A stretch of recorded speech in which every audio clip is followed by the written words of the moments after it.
안녕하세요. 결혼 후 시어머니와 진짜 가족이 되기까지 참 소란스러웠던 서울 어딘가에 살고 있는 박은영이라고 합니다. 제가 결혼하기 전엔 결혼해서 잘 사는 부부들을 보면 그저 좋겠다. 나도 얼른 내 가정을 꾸려서 저런 평범한 행복을 누리며 살고 싶다. 라고 생각했었어요. 다정하셨던 부모님 덕에 저 오빤 꽤 화목한 가정에서 자랄 수 있었거든요. 그래서 저도 얼른 행복한 가정을 꾸리고 싶다는 바람이 있었죠. 그런데 인생은 멀리서 보면 희극, 가까이서 보면 비극이라고 하죠. 멀리서 볼 땐 대부분 행복해만 보였던 결혼이 막상 제 일이 되다 보니 생각보다 훨씬 어렵더군요. 결혼은 엔딩이 아니라 또 다른 시작임을, 모든 시작엔 낯설음과 어려움이 따른다는 걸 미처 몰랐던 거죠.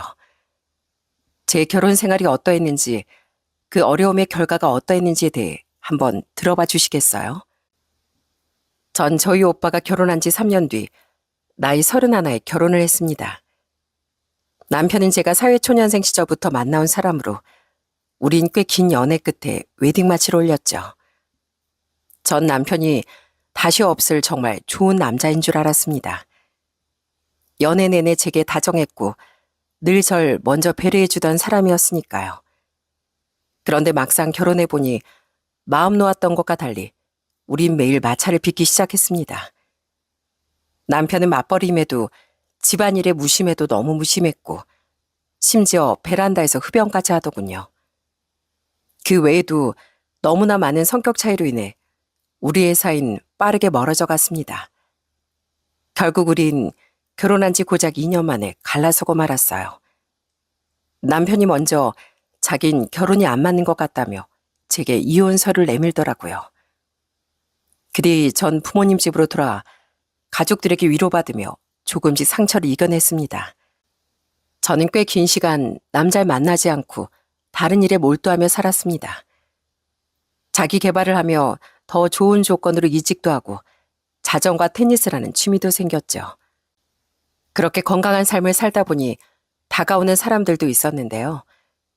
마음이 잘 열리지 않아 결국 좋은 결과 이뤄내지 못했습니다. 안녕하세요, 은영 씨. 말씀 많이 들었습니다. 그러다 전 나이 40에 드디어 온전히 다시 마음이 가는 사람을 만나게 됐어요. 그 사람이 바로 제 두 번째 남편이었죠. 저보다 2살 연상이던 새 남편은 저처럼 아이는 없었지만 한 번 실패와 아픔을 겪은 사람이었습니다. 하도 좋은 사람이라기에 나가본 소개팅 자리에서 남편을 처음 본 순간 이상하게 느낌이 너무 좋더라고요. 그리고 대화를 나눠보니 사람이 말순 적더라도 진중하고 선하다는 생각이 들었죠. 지인에게 남편을 소개받을 때 이미 남편이 전처의 바람으로 헤어졌다는 걸 알고 있었는데 만남을 시작하고 서로의 아픔에 대해 대화를 나누던 어느 날 그때 남편은 전처를 험담하기보단 이렇게 말하더라고요. 사람과 사람이 만나는데 100%의 잘못이라는 게 있기 쉽지 않잖아. 물론 그런 경우도 있긴 하겠지만 그게 내 경우였는지는 잘 모르겠어. 어쨌든 3년이라는 짧은 결혼 기간 동안 내가 그 사람을 서운하거나 쓸쓸하게 만들었을 수도 있지. 물론 바람은 용서받을 수 없는 일이야.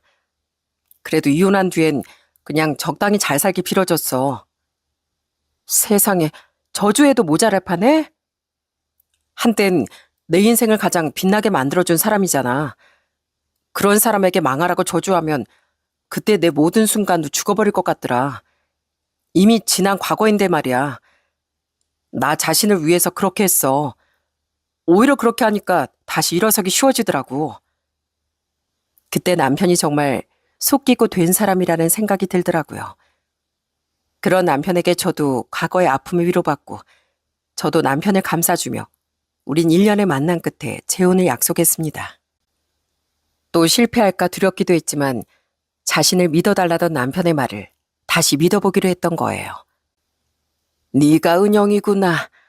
아유, 고맙다, 고마워. 하나 있는 아들 내미가 제 짝을 만나는 모습을 보고 눈을 감을 수나 있을까 싶어서 내가 얼마나 애를 태웠는지 모른다. 새로운 시부모님은 저희 부모님보다 연세가 많으셨습니다. 당시 43이던 남편은 늦둥이인 편이었어요. 남편의 위로는 5살 많은 작은 누나, 또 그 위로 3살 많은 큰 누나가 있었죠. 때문에 시아버진 당시 연세가 80이 넘으셨고 시어머니도 70대 중반이셨습니다. 그렇게 두 분 모두 70대 초반이었던 저희 부모님에 비하면 연세가 많으신 편이었어요. 제가 처음 인사 갔을 때 시아버진 눈물까지 보이며 제게 고맙다는 말을 해주시더군요. 시집가서 아이들을 낳고 잘 살고 있던 시누이들도 절 많이 반겨주었고요. 그런데 유독 시어머니가 조금 특이하셨습니다. 그날 시어머니는 절 처음 볼 때부터 유난히 위아래로 훑어보고 얼굴도 아주 뚫어지게 보셨거든요. 밥을 먹는 내내 계속 그러시기에 진짜 체하는 줄 알았죠. 어머니, 왜 은영이를 계속 그렇게 쳐다보세요? 먹다 체하겠어요. 왜요? 새 며느리가 그렇게 예쁘세요? 아, 미안하다. 네 말대로 그냥 새 가족이 들어온다니까 감회가 새로워서. 미안하다, 은영아. 얼른 편하게 먹어. 늙으면 눈치가 없어져, 눈치가. 그렇게 좀 특이한 분이라는 생각이 들었지만 그 이상 이상할 건 없었습니다. 저희 집에선 드디어 40이 넘은 딸이 새 출발을 하게 됐다며 남편을 크게 환영해 주었죠. 그리고 시부모님께선 감사하게도 저희 신혼집을 마련해 주셨어요. 너희 신혼집은 어떻게 하려고 하니? 둘 다 모은 돈이 없진 않아서요. 대출 조금 껴서 적당한 아파트 하나 사려고요. 대출? 대출 받으면 아무리 저금리로 받아도 이자가 얼만데. 아까워라. 그러지 말고 너 우리가 아파트 하나 가지고 있는 거 알지? 전세 주고 있는 거. 거기 계약자가 마침 이번에 집을 샀다고 나간대. 괜히 대출 받지 말고 거기 들어가 살거라. 네 누나들이 서운해할지도 모르니까 당장 그 집을 주겠다거나 하는 건 아니지만 적어도 거기서 대출 안 받아도 될 정도로 돈을 더 모으면 될 거 아니냐. 너무 감사하더라고요. 시부모님은 흔쾌히 자신들이 전세 주고 있던 집을 저희 신혼집으로 내어주겠다고 하시더라고요. 그 덕분에 우린 약간의 내부 리모델링과 새 혼수만 사서 신혼을 시작할 수 있었죠. 그런데 결혼하자마자 좀 골치 아픈 일이 생기더군요. 이 자식 뭐야? 뭔데 밤 10시에 남의 아내한테 문자를 보내? 뭐? 날 버리고 혼자 잘 먹고 잘 살 수 있을 것 같냐고? 당신 똑바로 말해. 결혼한 지 얼마 안 되어 전 남편에게 크게 오해를 받을 뻔했습니다. 남편의 상처를 알기에 전 얼른 모든 문자 내역을 보여주며 솔직하게 털어놨어요. 당신이 걱정할까봐 말 안 하고 혼자 해결해 보려고 노력했는데 실은 회사에 날 짝사랑한다던 이상한 상사가 있었어. 그 상사도 이혼하고 혼자 살고 있는 사람이거든. 근데 내가 회사에 재혼 소식을 알리니까 갑자기 나에 대한 태도가 이상해지는 거야. 전에 나랑 잘만 지내던 사람이 갑자기 부당함을 지시하고 자꾸만 날 갈구더라고. 그래서 대체 왜 그러나 싶어서 스트레스 받았는데 어느 날 나한테 막 고백하는 거 있지? 그 상사는 퇴근하는 절 회사 멀찌감치까지 따라 붙잡더니 아주 황당한 얘기를 꺼내더라고요. 내가 은영 씨 짝사랑하는 거 정말 몰랐어? 난 은영 씨가 내 마음 눈치채고 있는 줄 알았지. 그냥 우리 둘 다 부끄러움이 많아서 서로 마음을 드러내고 있지 않은 줄 알았는데 그냥 날 가지고 논 거야? 연애한다는 말도 없었잖아. 네? 그게 대체 무슨 소리예요? 전 회사 사람들 전부 똑같이 대했는데 혼자 뭘 오해하신 거냐고요. 그리고 회사에서 연애한다는 티를 제가 왜 내야 되죠? 이거 놓으세요. 전 하늘에 맹세코 아무것도 몰랐고 그 상사를 마음에 둔 적도 없었어요. 조그만 수가 틀리면 만만한 신입 직원들부터 들들 볶고 보는 사람이었기에 솔직히 호감을 갖고 있지도 않았고요. 그냥 사회생활이니 적당히 웃으며 잘 지냈던 것뿐인데 갑자기 저러니 너무 황당하고 무섭기도 하더라고요. 그 뒤 그 상사가 절 또 따라오거나 하는 일은 없었지만 대신 회사에서 절 업무로 정말 힘들게 했습니다. 제가 가족끼리 조촐한 재혼식을 올리고 짧은 신혼여행을 가느라 휴가 신청했을 때 별의별 핑계를 대며 승인도 안 해주려고 했었죠. 그런데 기어코 제게 그 밤에 저딴 문자까지 보내 제가 큰 오해를 받을 뻔했던 겁니다. 그걸 왜 나한테 여태 말을 안 했어? 그냥 걱정 끼치기 싫었어. 회사에서 나만 참으면 된다고 생각했으니까. 그럼 회사에라도 얘기하지. 당연히 최소 징계감 아니야? 나름대로 회사 창업할 때부터 있던 사람이라 혹시 오히려 내가 불이익을 당할까 봐. 그리고 알잖아. 아무리 내가 피해자라고 해도 상사를 내부 고발했다는 소문이 퍼지면 다들 날 피하지 않을까 걱정되기도 했고. 우리 회사엔 여자보다 남자가 훨씬 많기도 해서 혹시나 한 거야. 괜히 남편을 걱정시킨 것 같아 너무 미안하더라고요. 그리고 그로부터 한 달 뒤 남편은 제게 회사를 그만두는 게 어떻냐고 제안하더라고요. 당신 요즘에도 계속 그 상사가 못 살게 군다고 했지? 나 솔직히 너무 화나고 싫어. 당신 꼭 그 회사여만 하는 거 아니면 그만두고 다른 회사 가면 안 돼? 그만두라고? 솔직히 나도 마음 같았으면 바로 사표 던졌지. 근데 결혼하자마자 회사를 그만두면 언제 재취업될지도 모르는데 당신한테 미안하잖아. 아니야. 나한테 미안하면 내일 바로 가서 사표 내. 그리고 그 인간 무조건 인사팀에 제보해. 난 당신이 그렇게 힘들게 회사 다니는 거 더는 못 보겠어. 그런 남편의 말에 저도 용기를 낼 수 있었습니다. 전 회사를 그만두고 그 인간의 행태를 인사팀에 고발했어요. 그 상사는 인사팀에서 징계를 받았고 앙심을 품은 채 제게 또 연락을 해오더라고요. 하지만 전 더는 참지 않고 그 인간을 경찰에 신고까지 해버렸죠. 그로 인해 그 인간은 나중에 소액이나마 벌금형 처벌까지 받게 됐습니다. 그렇게 전 결혼하고 얼마 안 돼 직장을 그만두고 이직 준비를 시작했어요. 그런데 이번엔 또 다른 문제가 생기더군요. 어머님, 이 시간에 어쩐 일이세요? 퇴사한 지 며칠 뒤 어느 날, 전 청소기를 돌리고 집안 정리를 하고 있었습니다. 그런데 누가 초인종을 누르기에 나가보니 시어머니가 서 계신 거예요. 시어머니는 이렇게 말씀하시며 절 비집고 다급히 집 안으로 들어오셨어요. 너 집에 혼자 있으면 무료하지 않을까 싶어서 12시니까 같이 점심이나 먹으면 어떨까 싶어서 왔다. 네 시아버진 같이 가자니까 자기 노인정이 더 재밌다면서 안 오겠다고 하더라. 나한테도 갑자기 찾아가면 며느리가 불편해한다며 가지 말라는데 가족끼리 뭐가 불편하니? 안 그러냐? 근데 너 뭐 하고 있었니? 청소기 돌리고 있었어요. 근데 어머니 뭐 찾으세요? 아유, 아니. 그냥 결혼하고 집을 잘 꾸미고 사나, 어떻게 하고 사나 궁금해서 본 거다. 아유, 또 깔끔하게 정리해놨네. 시어머니는 오시자마자 메고 오신 가방도 내려놓지 않으시곤 집안 이것저것을 둘러보시더라고요. 심지어 붙박이장도 열어보시고 베란다와 세탁실까지 전부 살펴보시더라고요. 너무 당황스러웠습니다.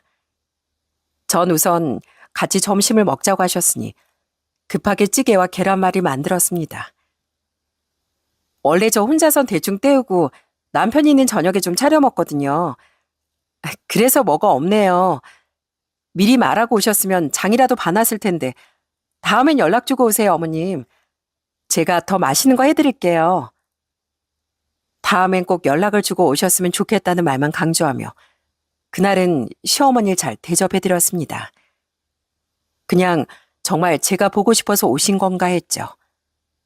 그런데 시어머니는 차를 드시고 나서도 가실 생각을 않더라고요. 그래서 남편까지 보고 가시려나 싶어 드시고 싶은 저녁 메뉴를 여쭤봤는데요. 시어머니는 그냥 가겠다고 하시더라고요. 그러더니 시어머니는 남편이 집에 오기 직전인 7시가 거의 다 돼서야 집에 들어가셨습니다. 제가 바래다 드릴게요, 어머님. 됐다. 걷고 버스 타고 다 해서 20분밖에 안 걸리는데 뭘. 어쨌든 그날은 시어머니와 단둘이 이런저런 얘기도 나누고 가까워질 수 있는 좋은 기회였다고 좋게 생각했네요. 남편도 제 이야기를 듣더니 우리 어머니가 당신이 되게 마음에 드셨나? 원래 연락 없이 자식 집 방문하고 그런 분 아닌데 하며 제게 고맙다고 말했죠. 그렇게 하나의 해프닝으로 끝날 줄 알았건만 그건 앞으로 벌어질 일들에 서막에 불과했더군요. 어? 어머님 또 오셨어요? 어제 네가 차려준 밥이 맛있더구나. 아휴, 노인정 밥은 맛이 없어. 그리고 여기 채광이 좋아서 그런가. 난 노인정보다 여기가 더 좋다. 왜?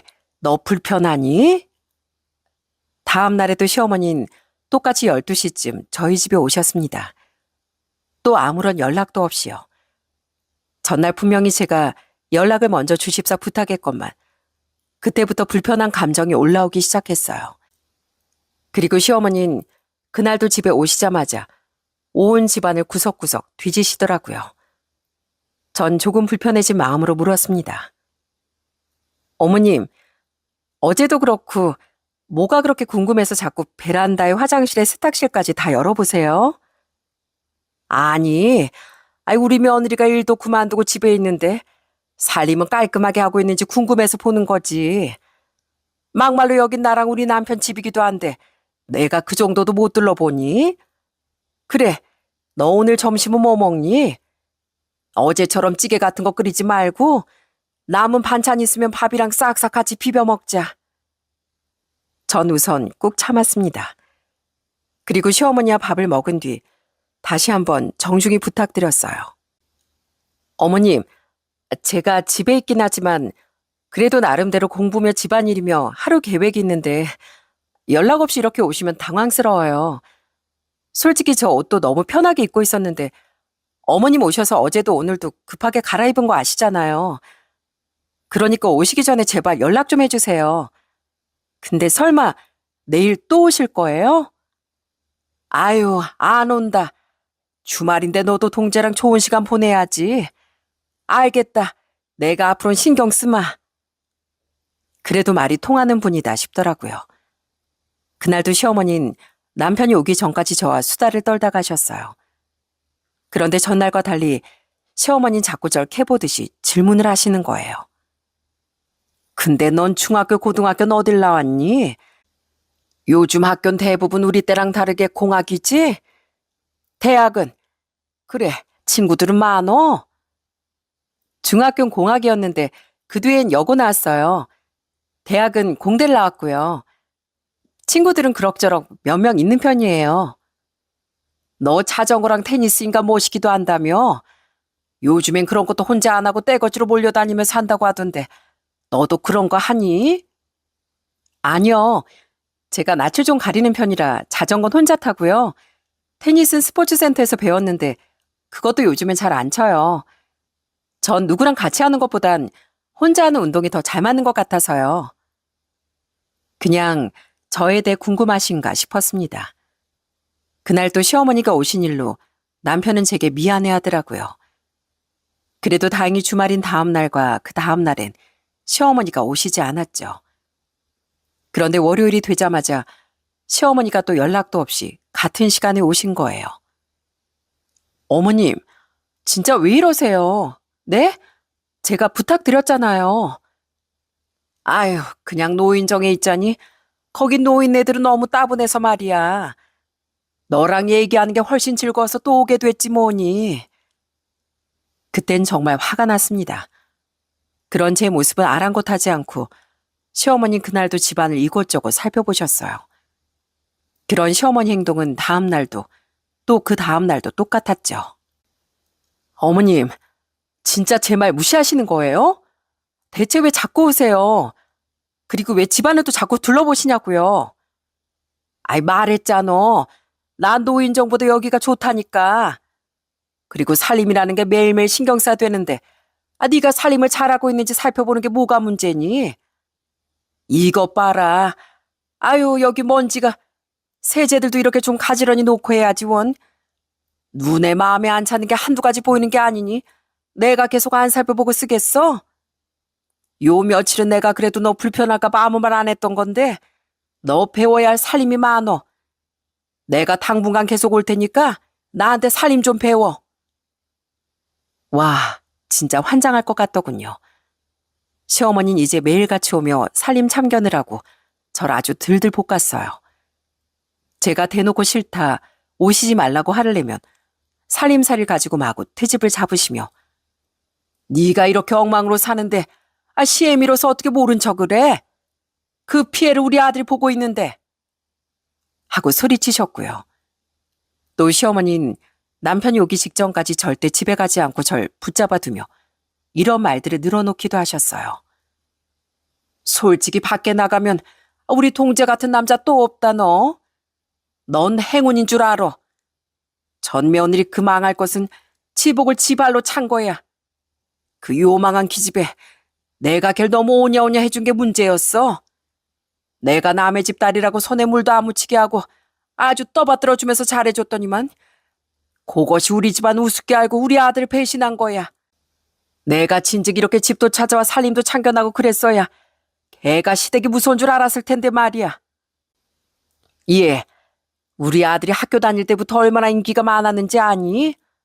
말도 못한다 말도 못해.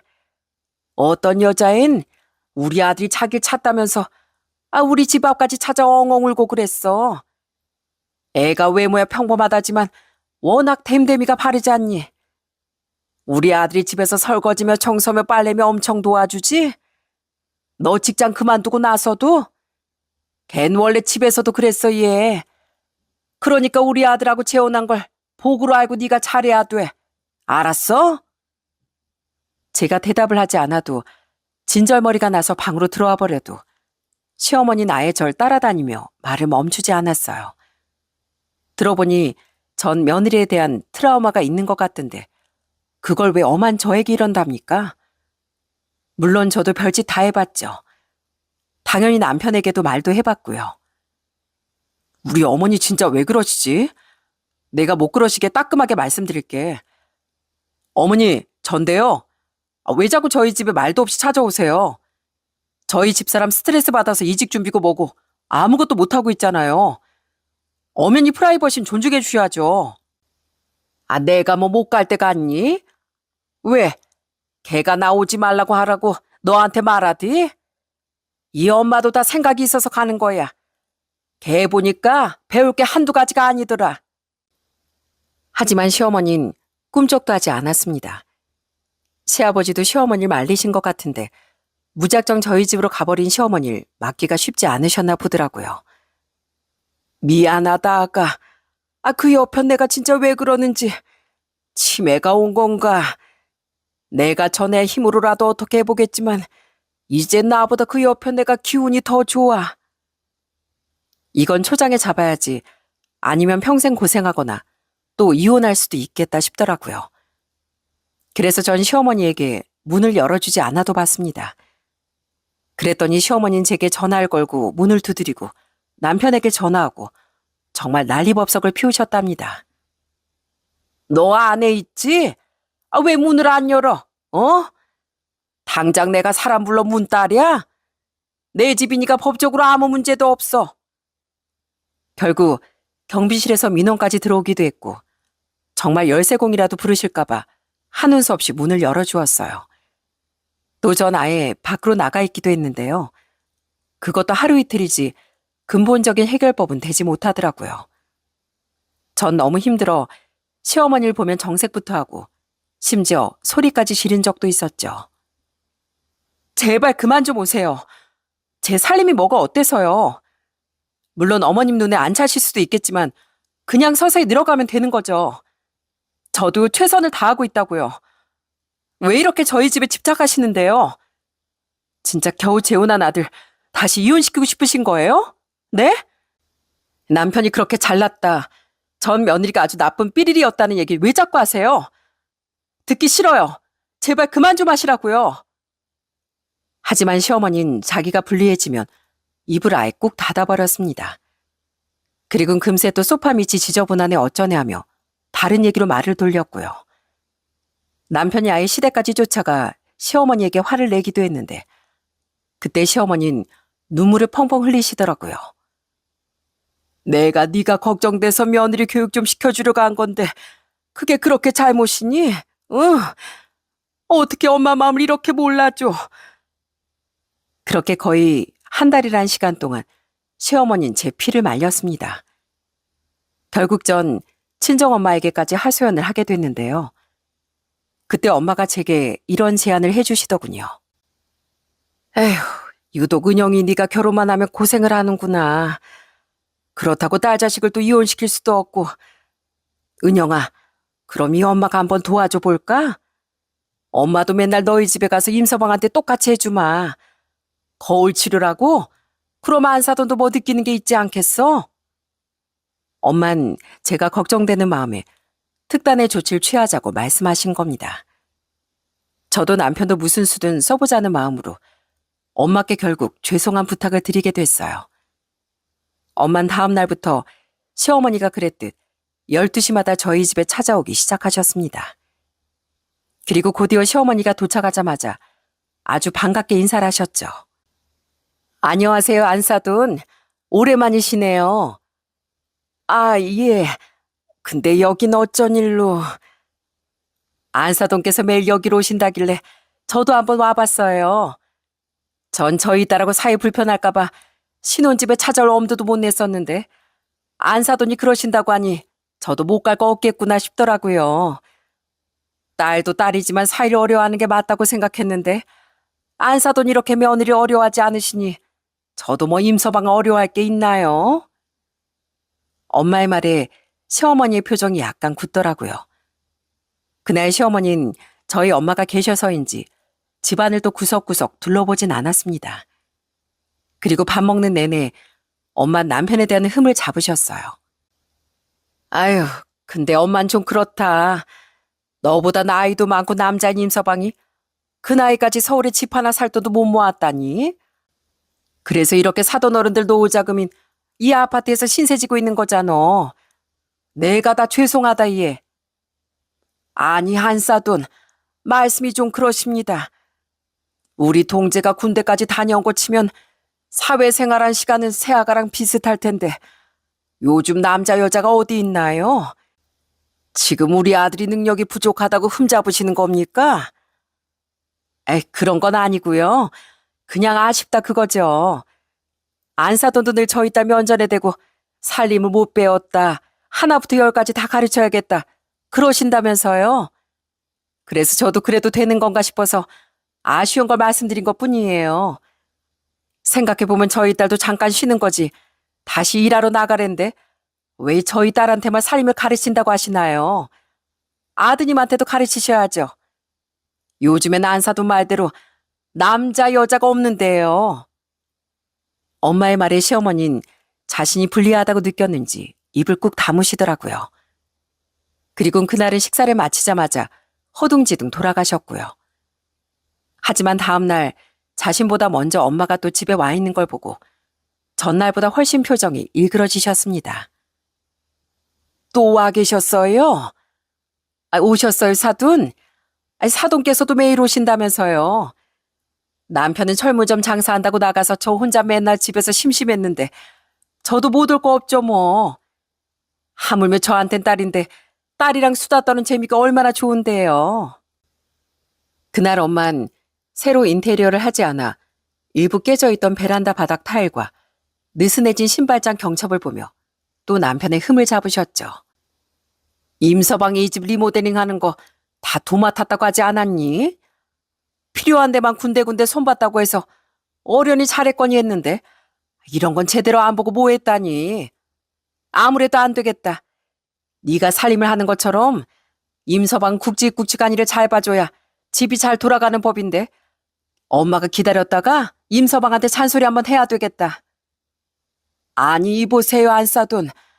애초에 저랑 남편이 이 집에서 살라고 해줘서 애들이 편하게 살고 있는 건데 뭐 그런 걸 가지고 우리 아들한테 잔소리까지 한다고 하세요? 지금 저 무시하는 겁니까? 부모가 버젓이 이렇게 있는데 왜 자꾸 우리 아들 흠을 잡으세요? 안사돈께서 매일 이 집에 찾아와 저희 딸 살림에 대해 흠을 잡으셨다면서요? 그래서 저도 마음이 조금 못 나져서 임서방이 마냥 곱게나 안 보입니다. 제가 이따 잔소리하는 모습 보기 싫으시면 뭐 일찌감치 가시던가요. 어제처럼요. 제가 안 볼 때 안사돈께서도 저희 딸을 못살게 굴지 않으셨습니까? 그리고 집을 제공해 주신 건 감사할 일이지만 정말 저희 딸이 지금 편해 보이세요? 정말로 그렇게 생각하세요? 애들이 지금 차라리 멀리 이사할 생각까지 하고 있는 것 같던데요. 이번에도 시어머니는 아무 말도 못 하시더라고요. 그러더니 평소와 달리 이번엔 남편이 퇴근할 때까지 돌아가지 않으시더라고요. 그리고 엄만 뱁새 눈이 되던 시어머니 못 본 척하며 식사하는 내내 남편에게 말씀을 이어가셨습니다. 자네 말일세. 가장으로서 집에 좀 더 신경을 쓰지 그러나 신발장 삐걱거리고 하는 건 누가 보기 전에 미리미리 고쳐놔야지. 현관 기운이 안 좋으면 집에도 좋은 기운이 못 들어오는 거야. 우리 은영이가 그런 거에 대해서 뭐 아나? 자네가 해야지. 네, 장모님 죄송합니다. 그래, 자네 말이야. 우리 은영이가 얼마나 착한지 알지? 어찌나 야무지고 똑똑한지 공대 다닐 때 웬만한 남자애들을 다 제치기도 했어. 인긴 또 얼마나 많았다고? 왜, 우리 은영이한테 집착하던 그 이상한 남자도 이번에 있었다며?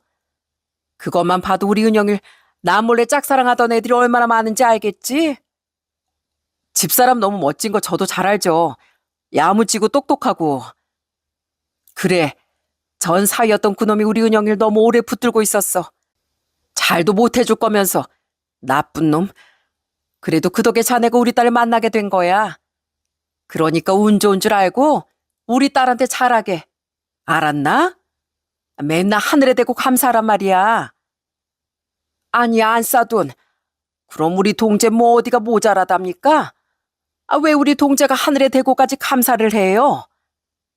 물론 임서방도 좋은 사람이지만 부모인 제 눈엔 저희 딸이 최고 아니겠습니까?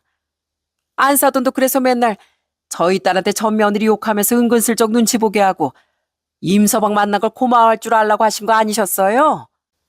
안사돈, 정말 너무하십니다. 제가 시어머니로서 며느리 살림 좀 참견도 하고 남편을 잘 모시라고 할 수도 있는 거지. 그걸 가지고 지금 저한테 똑같이 하시는 거예요? 이 새아가, 너 네 엄마랑 짜고 치고 있는 거니? 짜고 친다기보단 어머님이 계속 오시니까 저희 엄마도 편하게 저보러 매일 오시는 거죠. 왜 어머님은 되고 저희 엄마는 안 되나요? 그리고 제 눈엔 어머님이 하셨던 그대로 저희 엄마도 똑같이 하시고 있는 것 같은데 어머님이 보시기에도 그런 것 같다고 하셨잖아요. 그럼 뭐가 문제인가요? 아니면 어머님도 이건 아닌 것 같다고 인정하시는 거예요? 저는 제발 역지사지가 되어보시라는 마음으로 시어머니에게 말했습니다. 남편 또한 옆에서 제 생각도 같아요, 어머니 하고 맞장구 쳤죠. 그랬더니 시어머니는 또 입을 꾹 다물더니 집에 그냥 돌아가 버리시더군요. 이후에도 거의 2주 동안 두 분의 신경전은 계속됐습니다. 이제 두 분은 아예 남편이 오기까지 기다렸다가 8시, 9시가 넘어서야 가셨어요. 임서방, 우리 은영이가 고무장갑 끼지 않나? 우리 딸이 음식을 만들었으면 최소한 자네가 설거지라도 해야지. 그리고 내가 설거지 잘했네 이따 검사도 할 거야. 임서방, 여기 고춧가루 묻었잖나. 아유, 칠치지 못하게. 내가 설거지부터 하나부터 10까지 다 가르쳐야겠어. 아니, 한사돈, 왜 자꾸 저희 아들만 쥐잡듯이 잡아요? 쥐잡듯이 잡는 게 아니라 가르치는 거죠. 매일 이렇게 잔소리를 들어도 늘질 않으니 제가 아주 걱정이 많습니다. 저희 딸이 고생할까 봐요. 엄만 시어머니가 제게 그랬듯 남편에게 제 전 남편에 대한 욕을 하며 저에게 잘해야 한다, 너는 복받은 줄 알아야 한다는 등의 말을 귀에 아주 못이 박히도록 하셨어요. 그리고 마찬가지로 시어머니가 제게 그랬듯 하나부터 10까지 다 엉망이라며 쉴 새 없이 잔소리를 하셨고요. 시어머니는 자기 아들이 말대꾸도 하지 않고 내내하는 모습에 속이 뒤집어지려고 하셨죠. 또 언제 한 번은 엄마가 아예 저희 집에서 주무시고 가신다는 겁니다. 저희 집 양반이 하루 정도는 저 없어도 잘 챙겨 먹을 테니 오랜만에 딸 집에서 자보렵니다. 임서방, 내일은 주말이니까 자네가 아침이랑 점심도 차려주겠나? 내가 우리 사위 음식 솜씨 좀 볼까? 아니, 이봐요, 안싸돈. 일하느라 평일 내내 고생한 우리 아들한테 밥을 얻어먹으시겠다니요. 안사돈은 매일같이 집에 찾아와 점심부터 저녁까지 우리 딸에게 다 대접하고 계시지 않습니까? 근데 전 사위한테 밥 몇 끼도 못 얻어먹어요. 그럼 저도 자고 가겠습니다. 그 밥 제가 해드리지요. 통제야, 넌 내일 쉬거라. 어머, 정말요? 아이, 저야 좋죠. 은영아, 너도 내일 오랜만에 편하게 밥하지 말고 시어머니 밥 같이 얻어먹자꾸나. 다음날 시어머니는 시근덕대며 혼자 아침부터 점심까지 다 차리시더군요. 남편도 저도 저희 엄마가 그러시는 목적을 알았기에 돕지 않고 가만히 있었고요. 엄마는 음식을 하는 시어머니 옆에서 계속 잔소리를 하셨어요. 아유, 그렇게 우악스럽게 재료 씻으시니까 사방에 물이 다 튀죠. 이 고춧가루 잔뜩 흘린 건 또 뭡니까? 아유, 저희 딸한테 살림 가르치실 거라더니 제가 보기엔 저희 딸 손이 더 야무질 것 같은데요. 결국 그날 시어머니는 그동안 쌓인 화가 폭발하고 말았습니다. 시어머니는 앞치마를 벗어던지며 엄마에게 소리를 지르셨어요. 아, 정말 그만 좀 하세요. 그만 좀. 예, 제가 잘못했습니다. 됐어요? 이제 두 번 다시 집에 말도 없이 와서 새아가 힘들게도 안 하고 트집도 안 잡고 우리 아들한테 고마워해라 어찌라는 말도 안 하겠습니다. 정말요? 예, 그렇다고요. 근데 정말 해대도 너무하신 거 아닙니까? 그래도 제가 안사돈보다 나이가 7살이나 많습니다. 근데 어떻게 절 이렇게 들들 볶으세요? 그 어렵다는 사돈 이렇게 이겨먹으시니까 이제 신나십니까? 예. 시어머니는 울분을 토해내며 저희 엄마에게 완전 백기를 드시더군요.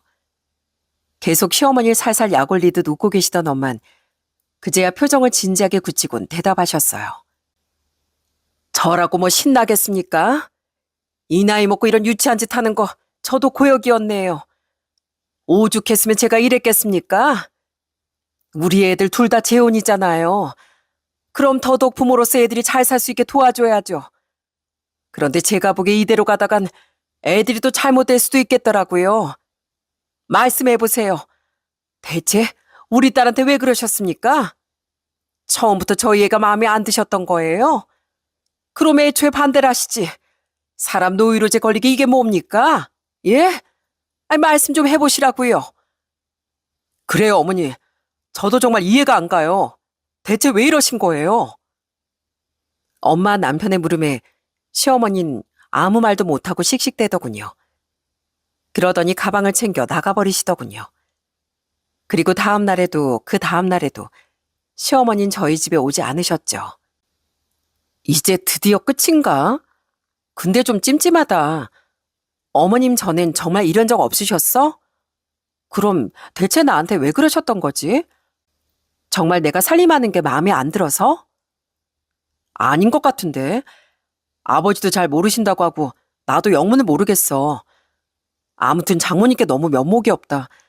내가 감사하고 죄송하다고 몇 번을 말씀드렸는데도 말이야. 그런데 며칠 뒤 시어머니가 제게 전화를 거셨더군요. 그러더니 조심스럽게 저희 집에 잠시 가도 되냐고 물어보시는 겁니다. 그리고는 저희 엄마도 집으로 좀 모실 수 있냐고 물으시기에 전 알겠다고 대답했어요. 대체 무슨 말을 하시려고 저 엄마를 불러 모으셨나 싶었죠. 그리고 그날 시어머니는 고개를 숙인 채 힘없이 자신이 그랬던 진짜 이유를 털어놓으셨어요. 사실 진즉 사과를 했어야 했는데 내 스스로가 너무 못나게 느껴져서 창피했다. 그래서 며칠을 고민하다가 이제야 내 못난 마음을 드러내려고 한다. 안사돈, 실은요. 제가 전 며느리 때문에 노이로제가 좀 걸렸습니다. 노이로제요? 예, 저희 아들이 입이 워낙 무거운 애라 걔가 어떻게 바람을 피웠는지 말 안 했을 거예요. 걔는 결혼하고 애를 갖겠다면서 바로 일을 그만뒀었는데요. 애는 안 생기는데도 자꾸 집안일이고 뭐고 하나도 안 하고 놀기만 하더라고요. 집에서 배달시켜 먹고 TV만 보면서요.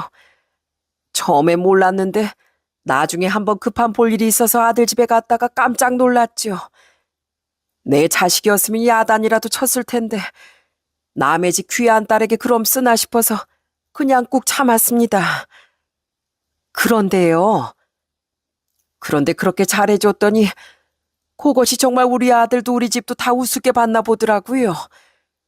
대담하게도 그게 우리 아들이 출근한 사이 맨날 남자 집으로 불러들였던 거예요.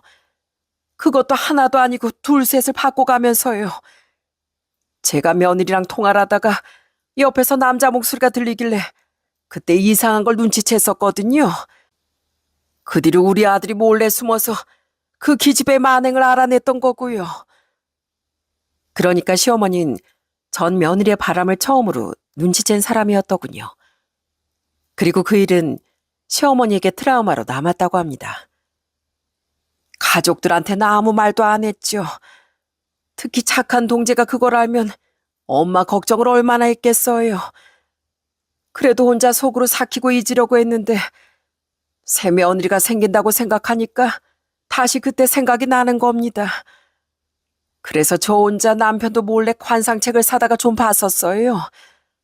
관상을 보면 그래도 사람을 좀 알 수 있다길래요.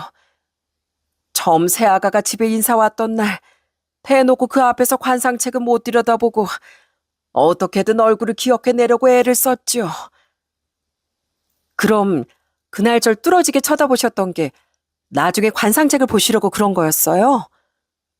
그래.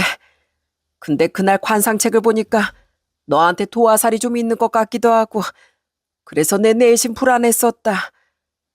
그 와중에 네가 직장까지 그만뒀다고 하니까 더 전 며느리 생각이 나는 거야. 물론 널 무조건 의심한 건 아니다. 다만 가만히 있자니 너무 불안해서 자꾸만 너희 집에 갔던 거야. 연락을 안 하고 불시에 가야 혹시 무슨 일이 있어도 증거를 잡을 수 있을 거라고 생각했어.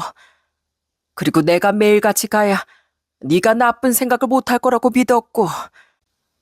그럼 제 살림 트집을 왜 그렇게 잡으신 거예요? 진짜 그건 그거대로 마음에 안 드셔서요? 그건 그런 게 아니야. 근데 계속 네가 왜 집을 뒤지냐, 왜 자꾸 오시냐고 물어보는데 내가 마땅히 할 말이 없어서 그랬다. 그래서 그냥 꺼낼 말이 살림 얘기밖에 없더구나. 나도 돌이켜보면 내가 뭐에 씌었던 것 같아. 늙어서 추태를 부렸어. 분명 넌 그런 애가 아닌 거 아는데 사람 의심이라는 게 정말 사람을 미치게 만들더구나. 미안하다 아가. 내가 잘못했다. 안 사돈, 제가 못난 시엠이었습니다. 안 사돈 게 그런 못할 복수까지 시켜서 정말 죄송합니다. 시어머니는 며칠 동안 생각해보니 그렇게 부끄러울 수가 없었다며 눈물을 흘리시더군요. 솔직히 좀 당황했습니다. 제게 시집살이 시키시려고 했다고 생각했는데 이렇게 감춰둔 아픔이 있으실 줄은, 그리고 이렇게 진심으로 사과까지 하실 줄은 몰랐거든요. 그러자 갑자기 이번엔 저희 엄마가 주르륵 눈물을 흘리며 시어머니의 손을 잡으시는 거예요. 에휴, 그런 고민이 있으면 솔직하게 자식들한테 털어놓지 그러셨어요. 혼자 속으로 삭히면 우리 나이엔 병납니다. 늙어서 판단도 흐려질 수 있다고요. 그리고 저 노이로제는 없어도 내 자식 걱정에 노심초사되는 그 마음은 잘 압니다. 에휴, 나이가 먹으면 눈물이 많아져요. 안사돈이 오시니까 저도 눈물이 나잖아요. 전 그런 것도 모르고 저도 생각해보니 좀 심했던 것 같습니다. 죄송합니다, 안사돈. 아닙니다. 그러실 수 있죠. 충분히 이해합니다. 우리 이제라도 애들끼리만 잘 살 수 있도록 잘 지켜봐줘요, 안사돈. 임서방이 잘 살아야 안사돈 마음에 남은 노이로제도 진정으로 사라질 수 있는 거고요. 예, 그래야죠. 새아가, 나 이젠 정말 두 번 다시 안 그럴 거다. 그러니 나로 인해 혹시라도 우리 아들을 미워하지 말아다오. 양가 어머님 그렇게 극적인 화해를 하셨답니다. 그리고 저도 제게 계속 사과하시던 시어머니의 손을 잡아드렸어요. 그리고 목이 맨 목소리로 말했죠. 남편이 얼마나 좋은 사람인데 제가 미워하겠어요. 저도 어머님을 오해해서 죄송했어요. 어머님, 전 정말 그런 나쁜 사람 아니에요. 나중에 저랑 전문가한테 관상도 직접 보러 가보실래요? 아휴, 창피하게 왜 그러니? 됐다. 어머님, 앞으로 또 뭔가 불안한 마음이 생기면 그땐 그냥 저한테 솔직하게 말씀해 주세요. 이렇게 서로 대화를 안 하니까 오해가 쌓이는 거잖아요. 어머님, 우리 앞으로는 진짜로 잘 지내봐요. 제가 더 잘할게요. 그렇게 길다면 길고 짧다면 짧았던 시어머니 집 방문 소동은 평화롭게 막을 내렸습니다.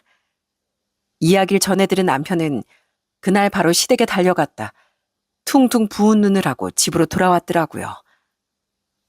내 이혼이 어머니께 그렇게 깊은 트라우마를 남겼을 줄은. 내가 죄인이야. 어머니께도 당신한테도 다 미안해, 여보. 나중에 저희 엄마에게서 전화를 받고 안 사실인데요. 그로부터 이틀 뒤쯤 엄마와 시어머니 따로 만나 막걸리까지 한잔 하셨다고 합니다. 진짜 화해라는 자리를 마련하셨다나요? 그리고선 두 분이 같이 노래방까지 다녀오셨다는데 엄마가 보내주신 셀카를 보고 박장대소를 터뜨렸습니다. 취하셨는지 시어머니 머리에 두루마리 휴지가 머리띠처럼 걸려 있었거든요. 너희 시어머니 노래 잘하시더라. 그날 우리 완전히 배푸됐다니까. 서로 취해선 언니 아우님 막 그랬다니까. 역시 사람은 한 번 다투면 오히려 더 사이가 돈독해지는 게 맞나 봐. 그렇게 큰 소동이 지나간 뒤 지금은 반년이란 시간이 지났는데요. 저는 지금 재취업을 해 다시 직장인이 되었습니다. 그리고 저희 엄마와 시어머니는 이제 더는 저희 집에서 만남을 가지실 일이 없어요. 왜냐면 사이가 빠르게 가까워진 두 분은 저나 남편이 없어도 밖에서 따로 만남을 가지고 계시거든요. 들어보니 요즘엔 일주일에 한두 번씩은 무조건 만나 식사를 하고 차를 드시는 것 같더라고요. 생각보다 안사돈이랑 내가 대화가 잘 맞아. 솔직히 네 큰이분 좀 깍쟁이잖니? 근데 네 시어머니는 알고 보면 속독이고 수도분하시더라. 인생 늙음하게 좋은 언니 한 명 만난 거지 뭐. 예, 아가, 안사돈 왜 이렇게 웃기시니? 재미없는 이 시아버지보다 안사돈 만나는 게 훨씬 재밌더구나. 어쩐지 네가 성격 좋은 데는 다 이유가 있었어. 부모님이 그렇게 좋은 분이니까. 양가 어머니는 저와 남편을 볼 때마다 서로를 그렇게 많이 칭찬하십니다. 그래서 시아버지와 저희 친정아빠는 조금 삐지기도 하셨는데요. 겸사겸사 두 분도 친해지셨으면 하는 마음에 얼마 전엔 양가 부모님을 모시고 제주도까지 다녀왔답니다. 그때도 두 분이서 얼마나 팔짱을 끼고 다니시던지 참 보기 좋더라고요.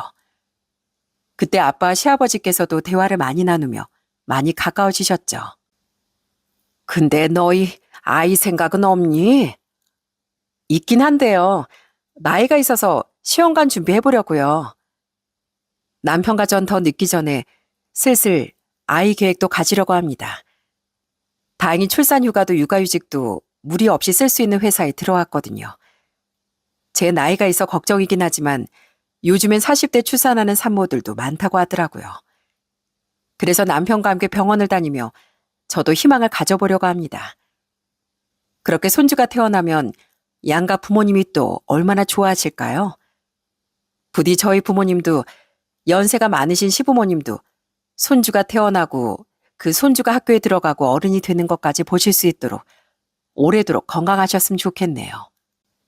그렇게 될 수 있도록 저도 남편도 친정오빠 시누이들과 합심해 부모님들의 건강을 지키기 위해 노력하며 살아가려고 합니다. 수십 년 동안 서로의 존재를 알지도 못하던 사람과 사람들이 만나 갑작스럽게 가족이 되고 부딪히도록 만드는 것이 바로 결혼인 것 같습니다.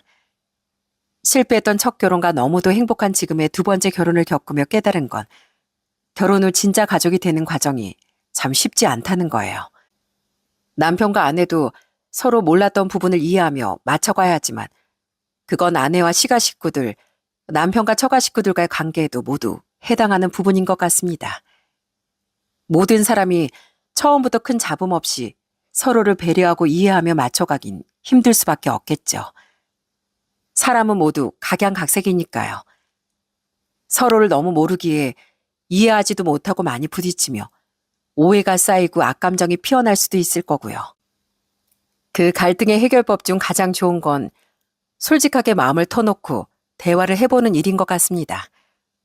물론 그럼에도 불구하고 이미 돌이킬 수 없는 관계도 분명히 있겠죠. 하지만 반대로 저희 집처럼 행복한 결말을 맞으실 수도 있을 겁니다. 쉽지 않은 가족이 되는 일, 그 어려운 일을 조금은 삐걱댔던 저희 집과 달리 여러분께선 보다 현명하고 완만하게 풀어나가실 수 있었으면 좋겠습니다. 그리에 여러분 모두의 가정에 웃음꽃이 넘실대는 행복과 평화가 가득하시길 진심으로 바라겠습니다. 그럼 전 이만 여기서 인사를 드릴게요. 제 사연 끝까지 함께 해주신 여러분 모두에게 감사의 말씀 전합니다.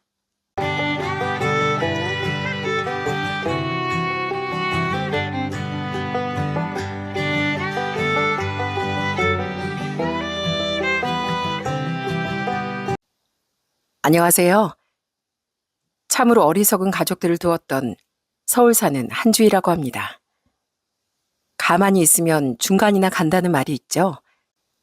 그 중간을 지키지 못하고 기어코 되지도 않는 탐욕을 부려 결국 자신의 신세를 망치게 된 사람을 전 알고 있습니다. 그 사람은 제 시누이와 시모였어요.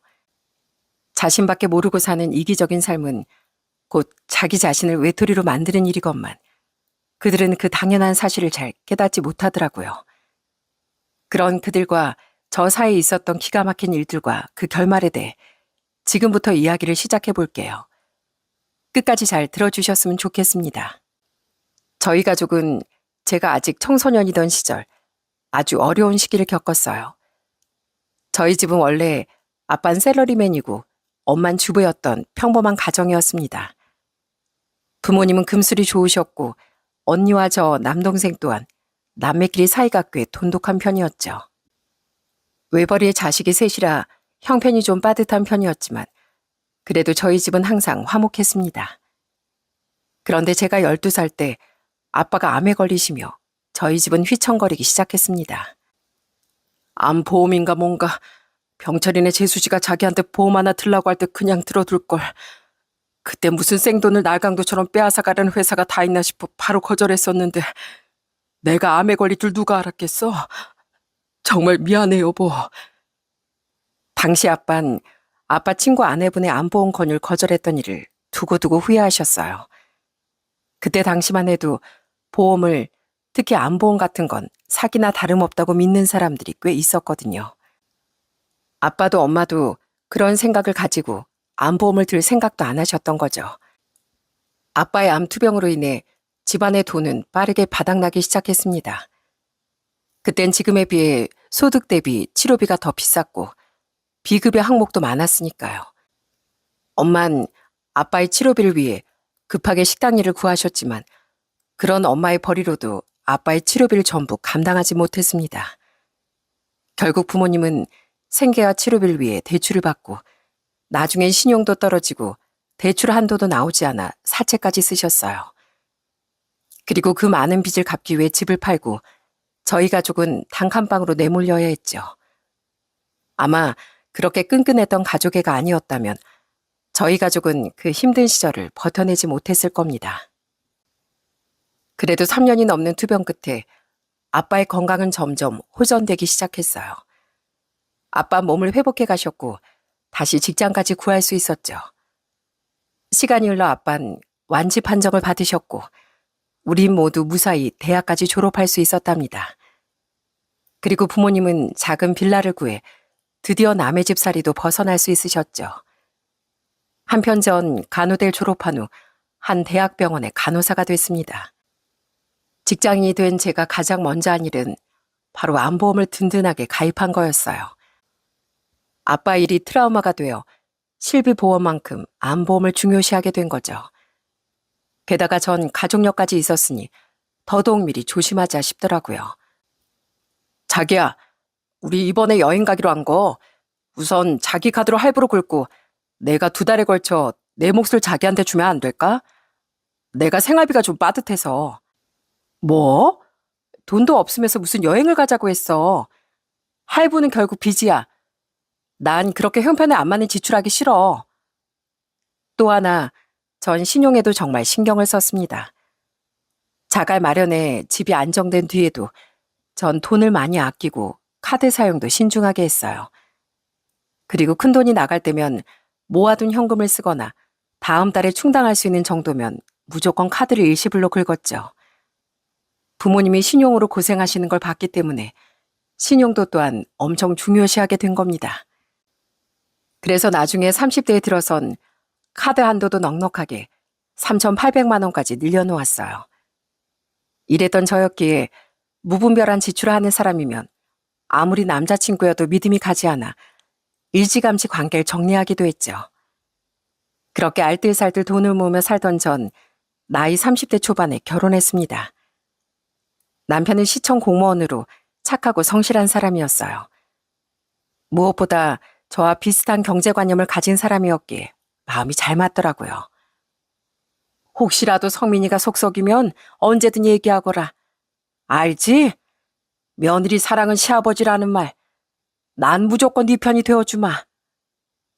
중학교에서 교관까지 지내고 은퇴하셨다던 시아버진 정말 점잖고 좋은 분이었어요.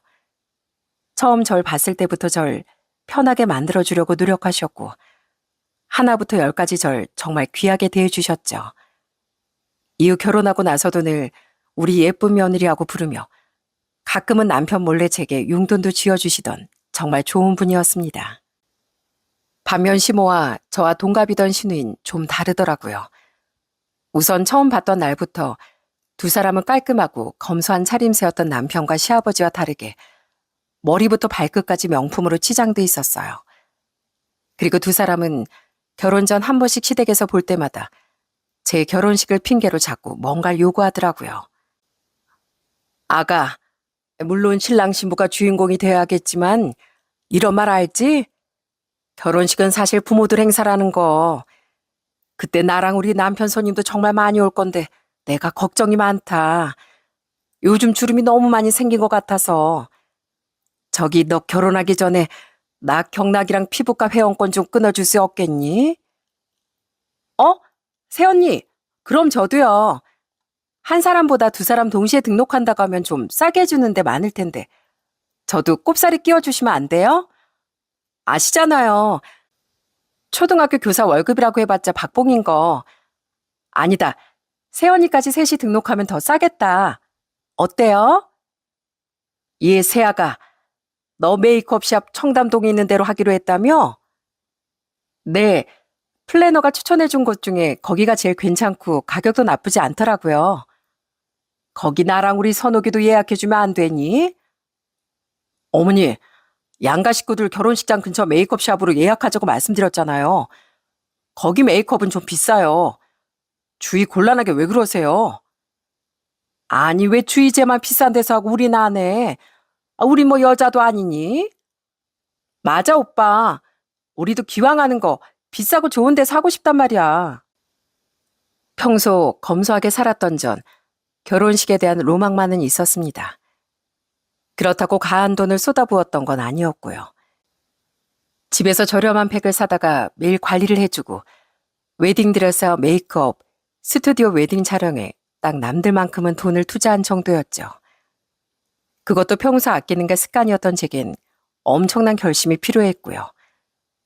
그런데 두 사람은 전 비싸서 꿈도 못 꿨던 피부과와 경락 회원권을 요구하고 신부인 저와 똑같은 화장을 받고 싶어 하더라고요. 당연히 회원권 이야기는 딱 잘라 거절했고 메이크업샵 문제는 시아버지가 나서서 해결해 주셨어요. 아가, 정말 미안한데 거기가 예약이 된다고 하면 그 둘 것도 그냥 예약 좀 해주려무나. 내가 그 돈은 내마. 내가 평생 겪어와서 아는데 저둘 아마 네 결혼식 당일까지도 그거 가지고 너랑 성민이를 아주 들들 볶을 게다. 좋은 날이니 그냥 내가 지갑을 여마. 당신, 선옥이 너.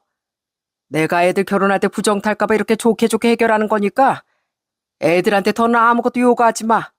알았어? 욕심 많은 여자들 같으니라고. 그와 동시에 시아버지는 두 사람을 보며 혀를 차셨습니다. 남편은 괜히 저희 집에 미안해하며 저희 엄마 언니도 같은 샵을 예약해주고 싶어 했는데요. 엄마 언닌 펄쩍 뛰며 바로 거절하더라고요. 우린 집에서 해도 된다는 거 주희가 우겨서 그나마 거기로 예약해달라고 한 거야. 그 돈도 다 우리가 도로 돌려주려고 하고 있는데 무슨 그런 비싼 데서 화장을 받으래. 우린 신경 쓰지 말게. 괜찮네. 그 돈 한 푼이라도 더 아껴서 둘이 어디 놀러라도 다녀와. 나 결혼할 때도 주희한테 그런 좋은 메이크업 못 시켜줬어요. 부담스러우니까 그런 말 말아요, 제부. 그렇게 어찌저찌 결혼식은 무사히 끝났습니다. 결혼식 전에 남편이 해준 이야기인데요. 신우이와 시모는 원래부터 철이 없고 이기적이라 시아버지와 남편과 많이 대립을 했었다고 하더라고요. 아버지는 어머니랑 이혼까지 하려고도 하셨어. 아버지가 아직 평교 사셨을 땐 촌지 같은 것도 있었거든. 아버진 당연히 그런 걸 제일 싫어하셨는데 몇몇 학부모가 집까지 찾아와서 어머니께 촌지를 전해주고 아버지한테 자기 자식에 대한 얘기를 잘해달라고 했었나 봐. 어머니도 좋다고 그걸 받으셨는데 당연히 난리가 났지. 결국 돈을 돌려주면서 일은 잘 해결되긴 했는데 그때 아버지 엄청 분노하셨어. 시모와 시아버진 중매 결혼을 했는데 남편이 어릴 때부터 두 분은 수도 없이 다투셨다더군요. 점잖고 올고 드셨던 시아버지와 이기적이고 욕심이 많았던 시모 사이에서 갈등이 끊임없이 일어났던 겁니다. 한 번은 어머니가 동네 아주머니들이랑 들던 개모임에서 개주가 되었을 때 개돈을 다 잃어버렸다고 거짓말한 적이 있었거든. 당연히 동네가 발칵 뒤집어졌지. 그런데 그걸 아버지가 장롱에서 발견하신 거야. 알고 봤더니 어머니가 돈을 내놓기 싫어서 그런 엄청난 거짓말 하셨던 거지. 어머닌 자기 몰랐다. 그게 왜 거기에 있었는지 모르겠다고 발뺌하셨는데 그게 말이 돼? 결국 어머닌 그 개모임에서 쫓겨나고 우리 가족은 한동안 동네에서 고개도 못 들고 다니다 이사까지 했었어. 그나마 신고 안 당한 게 다행이었지 뭐. 탐욕스러웠던 시모는 늘 남의 것에 눈독을 들였었다더군요. 동네 개돈을 떼어 먹으려고도 하고 시아버지 몰래 촌지를 받아 먹으려고도 했다네요. 또 시모는 나중에 맞벌이를 시작했는데 자신의 벌인 하나도 안 내어놓고 여전히 시아버지의 벌이로만 생활비를 전부 썼다고 합니다. 자신이 벌어온 돈으론 혼자 사치하느라 바빴던 거죠. 게다가 그 직장마저도 하도 농땡이를 피우고 게으름을 피다 몇 년 못 가 잘리고 말았다네요.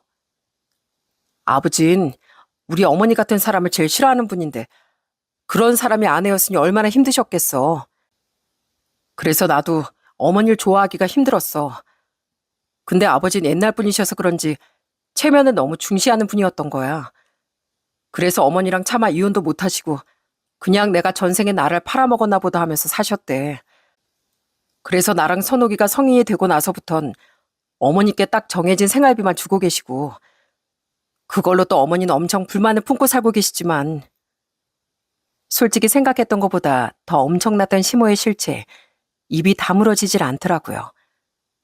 그래도 시모와 사는 건 아니었으니 전 남편을 보고 그냥 결혼했던 거죠. 남편만은 정말 좋은 사람인 게 분명했으니까요. 그리고 남편은 자신이 시아버지를 닮았듯 시누인 시모를 똑 닮았다는 말을 해주더라고요. 주희 너한텐 가족이 될 사이니까 처음부터 그냥 편한 모습을 보였던 것 같은데 걔 밖에선 그렇게 내숭을 떨고 다녀. 솔직히 걔가 겉만 보면 얼굴도 단정하게 생겨선 아나운서처럼 단아한 스타일이잖아. 맞아. 나도 그래서 처음에 아가씨 봤을 때 되게 단아하고 착할 거라고 생각했거든. 대부분의 사람들이 그렇게 생각해. 게다가 밖에서 내숭을 떨고 다니니까 걔를 잘 모르는 사람들은 걔를 최고의 신부감, 며느리감이라고 엄지를 치켜 세운다니까. 근데 알고 보면 이기적이고 자기밖에 모르는 애인 거 알고 걔 주위 친구들도 엄청 많이 떠나갔어. 얘기를 대충 들어보니 친구가 없을만 하더군요. 시누인 친구들의 결혼식장에 가선 5만 원을 내고 남자친구까지 데려가 식사를 하고 오기도 하고 친구들에게 얻어먹을 줄만 알지 밥을 제대로 산 적도 없다고 합니다. 게다가 시기 질투도 심하고 이간질도 좋아해 주위엔 가식으로 쌓은 인맥만 몇몇이 남았다고 하더라고요. 그나마 다행인 건 걔가 학교에선 그래도 가시게 탈을 쓰고 선생 노릇을 잘하고 있다는 거야. 애들한테 인기도 많고 학부모들도 학교 선생님들도 다 좋아한대. 기가 막히긴 하지만 그래도 애들을 위해서 나쁠 건 없지 뭐. 그렇게 전 결혼 전부터 시모와 신우에 대해 어느 정도 각오를 했었어요. 하지만 각오를 했다고 해도 그들로 인해 느껴지던 부끄러움이나 불쾌함은 어쩔 수가 없더라고요. 전 시모와 외식하길 정말 싫어했는데요. 그건 시모가 때때로 식당에서 진상을 부렸기 때문입니다. 얘들아, 오늘 너희가 사기로 한 밥값 내가 아껴주마. 그러니까 대신 그 돈 나한테 줘. 네? 그게 무슨... 있어봐. 어머, 이게 뭐야? 왜 머리카락이 여기... 여기요. 여기 좀 보세요. 한 번은 저희가 식사 대접을 하기로 한 날 시모가 대뜸 밥값을 아껴주겠다고 하더라고요. 그리고는 자신의 머리카락을 세 가닥이나 뽑은 뒤 음식에 넣고 직원을 부르는 겁니다. 진짜 기절하는 줄 알았어요. 시모는 자작극으로 진상을 부리며 밥값을 못 내겠다고 난동을 피우더라고요. 심지어 신우이도 좋다고 그걸 거들더라고요. 질린다는 표정으로 시아버지와 남편이 먼저 그들을 말리고 식당 직원에게 허리 숙여 사과를 하면서 우선 일은 마무리됐는데 같은 모습을 2번 정도 더 목격한 뒤 전 절대 그들과 외식을 하지 않았죠. 나랑 선옥이만 아주 천하에 몹쓸 사람들이지? 당신도 너희들도 다 위선적이야. 우리 덕에 돈 아끼면 그땐 좋아할 거면서 왜 우리만 망신을 줘? 제발 그만 좀 해. 애들 어릴 때도 그래서 나랑 몇 번을 다퉜어. 근데 이젠 하다하다 며느리 앞에서까지 부끄러운 줄을 몰라? 어머님, 전 이런 거 하나도 안 감사해요. 먹었으면 당연히 정당한 값을 지불해야죠. 지금 어머님이랑 아가씨 행동 때문에 우린 돈을 주고 불쾌하고 죄송한 기분만 얻었을 뿐이라고요. 부창부수라고? 너도 성민이랑 똑같이 우릴 비난한다 이거지? 엄마, 그냥 내버려둬. 나중에 진짜 돈이 필요할 때가 돼서 후회하겠지 뭐. 서로 너무 똑같았던 시모와 신우인 둘이 쿵짝이 정말 잘 맞았습니다. 또 시모는 남편 몰래 제게 따로 생일 선물을 요구하려다 그게 거절당하자 그렇게 성질을 내기도 했어요. 예, 나 이번엔 생일 선물 물건으로 사주지 말고 그냥 돈으로 주면 안 되니? 한 100만 원 정도면 되는데 너도 성민이도 돈 못 버는 애들도 아닌데 통 좀 크게 써주라. 어? 네 시아버진 다달이 연금도 나오면서 생활비를 너무 짜게 줘. 조금 전에 남편한테 전화해선 목걸이 사달라고 하셨다면서요. 근데 저한테 용돈도 받으시려고요? 저희가 둘 다 못 해드리고 용돈으로 30만 원 정도 보내드릴게요. 벌써 둘이 얘기가 됐어? 아휴, 쪼잔하게 시리. 원래 선물을 한 명당 하나씩 해줘야지. 그리고 둘이서 100도 아니고 30이 뭐니 30이. 저희 애도 벌써 둘인데 얼른 아껴서 더 큰 집으로 이사도 가고 해야죠. 애들한테 들어가는 돈도 만만치가 않고요. 생신은 매년 돌아오는 건데 이해 좀 부탁드려요. 한숨이 났지만 그래도 남편의 어머니니 예의를 갖춰 거절했습니다. 제게 번번이 거절만 당하니 시몬 절 볼 때마다 괜히 눈을 흘겼죠. 전 그냥 못 본 척 넘겨버렸지만 저도 사람인지라 속으론 좋지 않은 감정이 쌓여갈 수밖에 없었어요. 선옥이가 여행 경비를 계속 안 보내네. 이번엔 진짜로 자기 몫은 내겠다고 해서 같이 여행 데려갔던 건데. 아, 걘 믿은 내가 바보다 바보. 미안해 여보. 갈수록 별로였던 건 신우이도 마찬가지였습니다. 신우인 절대 자기가 손해보길 싫어하는 사람이었어요. 한 번은 시아버지가 좀 우울해하시는 것 같아 시댁 식구들과 다 같이 여행을 갔었습니다. 안 그래도 저희 친정 식구들과도 조만간 여행을 가기로 했었기에 시댁 식구들도 마땅히 챙겨야겠다 싶더라고요. 그때 남편은 신우인 여행 경비를 내면 절대 껴주지 않겠다고 못을 박았죠. 결혼 전에도 매번 얌체처럼 한 푼도 내지 않더내라면서요. 하지만 이번엔 꼭 돈을 내겠다고 사정사정하기에 우린 우선 신우이까지 함께 여행을 다녀왔습니다. 시아버지 생신이 코앞이라 겸사겸사 날짜를 맞추려면 어쩔 수 없었거든요. 그런데 시누인 가서 먹는 것도 술도 제일 많이 먹던 사람이, 무조건 숙소도 5성급 호텔로만 예약해야 된다던 사람이 계속 돈을 안 보내는 겁니다. 미안해 오빠. 죄송해요 새언니. 사실 제가 지난달에 명품 가방 하나 할부로 질렀는데 그걸 깜빡했지 뭐예요. 그래서 그 할부금 내면 여윳돈이 없어요. 대신 제가 다음엔 여행 경비 꼭 낼게요. 이번 한 번만 봐주세요. 너무 얄미웠지만 그렇다고 그걸로 월급을 차압하겠습니까? 어쩌겠습니까? 대신 전 남편과 함께 그 다음부턴 신우에게 얄짤없이 굴었어요. 아가씨, 이번 여행 땐 아가씨 무조건 선불로 내셔야 돼요. 아셨죠? 아니, 왜요? 이번에 오빠네 회사 복지로 싸게 가는 거라면서요. 갔다 와서 제가 드린다니까요. 그럼 저희 부모님 건 왜 내주는 건데요? 에이, 돈 문제는 신용이 생명인 거 모르세요? 아가씨는 우리한테 신용이 없잖아요.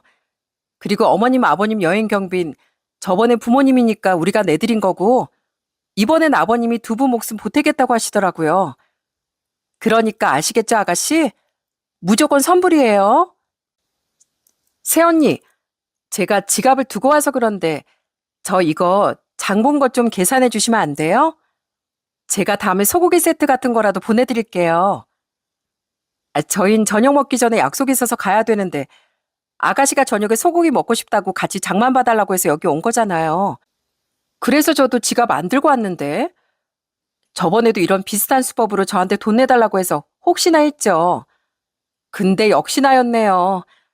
아가씨 일부러 지갑 안 들고 오신 거죠? 씨알도 먹히지 않자 신우인 시몰처럼 내심 분통을 터뜨리더군요. 그 모습이 너무 못나 보였죠. 저도 저지만 당연히 남편과 시아버지도 신우이가 얌체처럼 굴 때마다 혼을 냈고요. 신우인 신경질 내며 이렇게 말하곤 하더라고요. 난 그냥 철저히 계산적인 거예요, 아빠. 이런 건 나쁜 게 아니라 알뜰한 거라고요. 계산적인 사람들은 자기 돈이라도 잘 저축할 줄 알지. 넌 사치하느라 네 돈도 못 모았잖아. 그걸로도 모자라 매번 남의 돈까지 우습게 하는 게 무슨 계산적이야. 그냥 탐욕스러운 거지. 정신 좀 차려라, 어? 하지만 시아버지의 현답에 신우이 매번 꿀먹은 벙어리가 되고 말았어요. 어떻게 저런 사람이 그 어린 학생들을 가르칠까 싶어 한숨이 나왔습니다. 그래도 결혼 생활하는 동안 착한 남편과 늘 우리 며느리가 최고다 해주시던 시아버지 덕에 나름대로 행복한 시간도 많았습니다. 친정 식구들과는 더없이 화목하게 지냈고요. 무엇보다 저희 아들과 딸이 주는 기쁨은 이루 말할 수 없이 달콤했죠.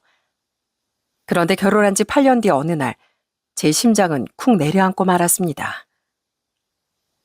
암이요? 제가요? 다행히 이 정도면 일기나 많이 진행돼 봐야 2기 정도로 예상됩니다. 우선 하루라도 빨리 수술하시죠. 이렇게 초기에 발견된 건 하늘이 도운 거예요. 저는 건강검진을 받다 암이 발견되었습니다. 이상 소견을 듣고 대수롭지 않게 정밀검사 받았는데 그런 청천벽력 같은 판정을 받은 겁니다. 아무리 초기에 발견됐다고 해도 너무 무섭더라고요. 과거 너무 많이 고생하셨던 아빠와 가족 모두 가난에 내몰렸던 힘든 시기가 떠올랐거든요. 괜찮아 여보.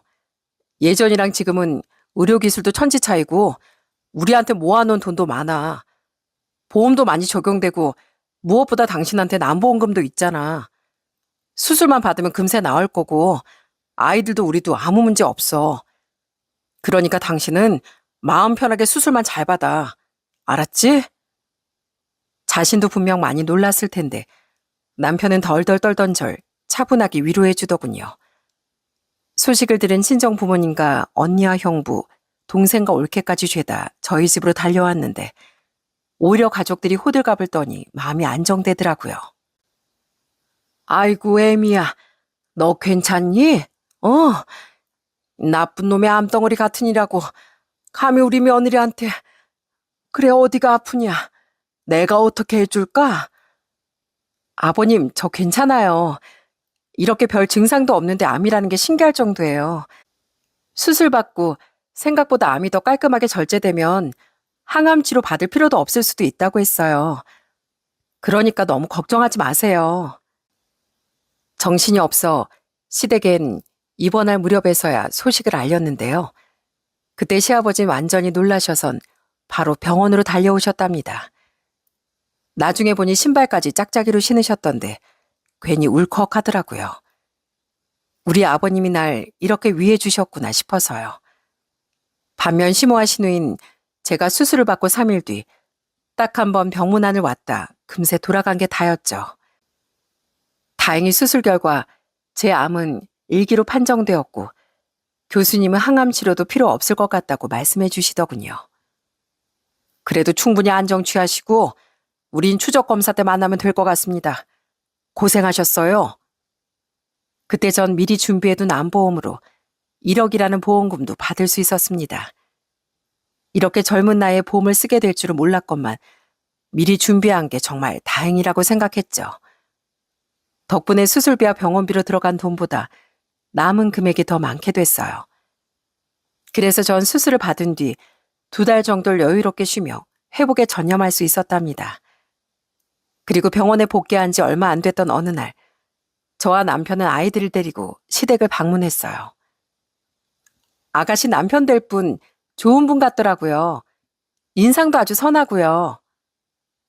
그날은 신우의 남자친구가 시댁에 결혼 인사를 왔던 날이었습니다. 솔직히 좀 놀랐어요. 그 남자는 직업도 좋고 성격도 정말 좋았거든요. 게다가 집도 꽤 사는 사람이었는지 신혼집으로 서울에 아파트도 한 채 이미 마련했다고 하더라고요. 신우의 남자친구가 돌아간 뒤 신우인 그렇게 자랑자랑을 해댔죠. 제 남자친구가 절 얼마나 좋아하는지 몰라요, 새언니. 저처럼 단하고 우아한 여잔 처음이라나? 완전 순진한 사람이라 진짜 제 말이라면 껌뻑 죽는 사람이에요. 집도 34평짜리로 준비되어 있다고 저한텐 혼수만 채우라고 하더라고요. 아, 솔직히 돈 아까워서 혼수도 남자친구가 해줬으면 좋겠는데 그렇게 말하면 너무 양심 없어 보일까봐 차마 말을 못했어요. 신우의 말본세를 보니 그 남자친구가 불쌍해지더군요. 그 비싼 브랜드 아파트도 이미 준비해뒀다는데 고작 혼수 채우기가 아깝다니요. 우리가 알기로 그래도 신우이가 모아놓은 돈이 3천만 원은 되는 걸로 알고 있는데 참 이기적이라고 생각했죠. 그래도 아내 간다는 것도 아니었기에 더는 말을 보태지 않았습니다. 하지만 시아버진 그런 신우이를 한심하게 타이르며 주제를 돌리셨어요. 제발 사람 좀 되거라. 내가 예비 사위한테 미안해서 널 시집 보내겠니? 네 새언니 반의 반만큼이라도 사람이 되어봐라. 그건 그렇고 애미야. 내가 전엔 경황이 없어서 못 챙겼는데 너 병원비 얼마 나왔니? 그거 내가 보내주마. 일도 쉬느라 벌이도 줄었을 텐데 부담이 클 거 아니냐? 아니다. 내가 너한테 물어봤자 네가 말을 해주겠니? 얘 성민아, 병원비 얼마나 들었어? 네가 말해봐라. 전 뭐 물어보시면 말할 하셨어요? 아이, 그리고 아버지 저희 괜찮아요. 집사람 앞으로 안보험금이 좀 나왔거든요. 그래? 얼마나? 1억 정도요. 그때 남편도 저도 대수롭지 않게 생각했는데 갑자기 신우이가 옆에서 두 눈을 반짝이더니 아주 열이 뻗치는 말을 하더라고요. 우와, 1억이요? 짱이다. 아, 나도 암이나 한번 걸려볼걸. 야, 백선호, 넌 그게 할 말이야? 어디 뚫린 입이라고. 당장 네 새언니한테 사과해. 애들 엄마가 얼마나 고생을 했는데. 아, 왜 때려? 아가씨, 아무리 철이 없다고 해도 할 말이 있고 안 될 말이 있죠. 밖에서 그런 말 했다가 나같이 큰일 날지도 몰라요. 아무리 초기에 발견했다고 해도 저 정말 힘들었고요. 암에 대해 그런 식으로 얘기하는 거 정말 불쾌해요. 남편은 놀란 나머지 바로 신우의 뒤통수를 후려치더군요. 시아버진 기가 막혀서 말문까지 막히셨고 저도 화가 나 신우에게 따끔한 말을 던졌습니다. 그러자 신우인 입을 삐죽거리며 이내 방으로 들어가 버리더라고요. 배탈이 났다며 화장실에 오래 있던 시모만이 뒤늦게 거실로 나와 무슨 일인데 분위기가 냉랭해졌냐며 물었죠. 하지만 말도 꺼내고 싶지 않아 우린 모두 아무 말도 하지 않았어요. 하지만 바로 다음 날 전날과 비교도 안 될 정도로 엄청난 일이 터지고 말았습니다. 이게 뭐야? 내 카드 어딨지? 그날 전 일을 하느라 거의 휴대폰을 제대로 들여다보지 못했어요. 그리고는 퇴근 때가 되어 휴대폰을 확인해 보니 황당한 문자 내역이 와 있는 겁니다. 아시죠, 여러분? 카드를 쓰면 어플이나 문자로 사용 내역과 대강의 사용처가 날아오는 거예요. 분명 전 일을 하고 있었건만 누가 제 카드를 사용했다는 문자가 와 있더라고요. 그것도 웬 가전제품 대형마트와 가구점, 백화점 같은 곳에서 카드가 몇 배씩 나뉘어 무려 2,400만 원이 긁혀 있더라고요.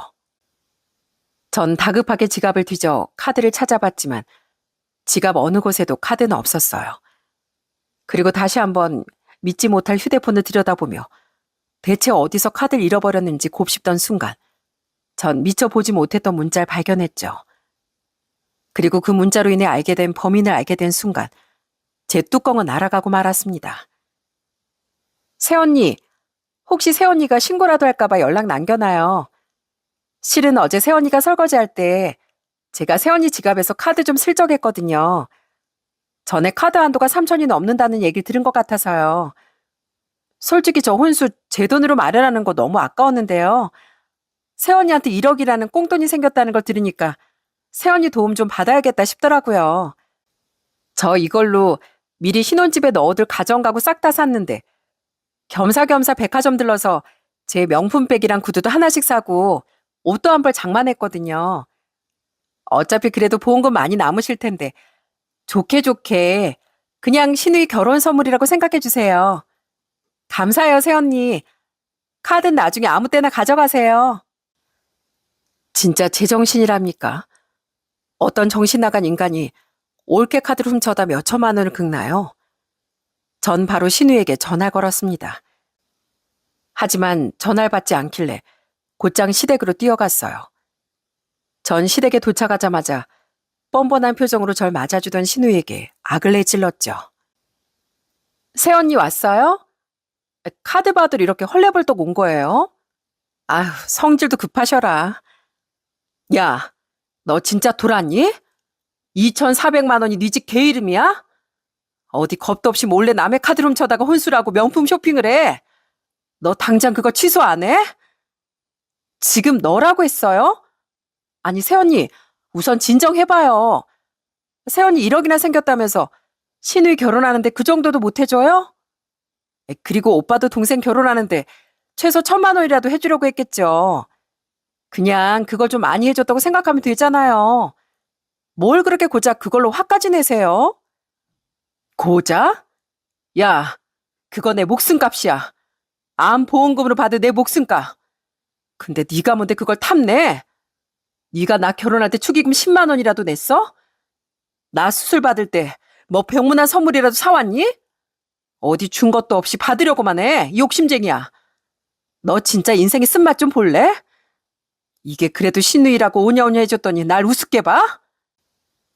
신우인 아직 사태 파악이 안 되는지 계속 은근슬쩍 넘어가려고 하더군요.